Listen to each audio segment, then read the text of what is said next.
ପୂର୍ବତନ ମନ୍ତ୍ରୀ ରଘୁ ମହାନ୍ତି ବିଜେଡି ଦଳର ସାମିଲ କରାଯାଇଥିବାରୁ ବାଲେଶ୍ୱର ଜିଲ୍ଲାରେ ଖୁସିର ଲହରୀ।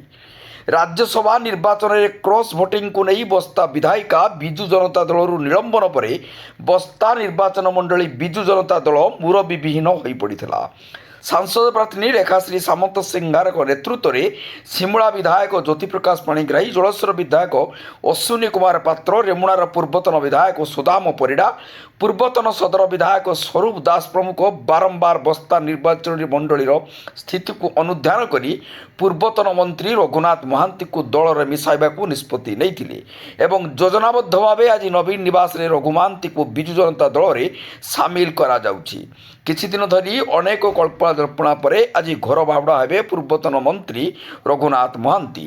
ଏଇଥିପାଇଁ ବସ୍ତା ନିର୍ବାଚନ ମଣ୍ଡଳୀ ସହିତ ବାଲେଶ୍ୱର ଜିଲ୍ଲାର ପୁରୁଖା ନେତୃତ୍ୱମାନେ ରଘୁବାବୁଙ୍କୁ ପାଛୋଟି ଆଣିବାକୁ ଭୁବନେଶ୍ୱରର ଦୌଡ଼ରେ ବାହାରିଛନ୍ତି।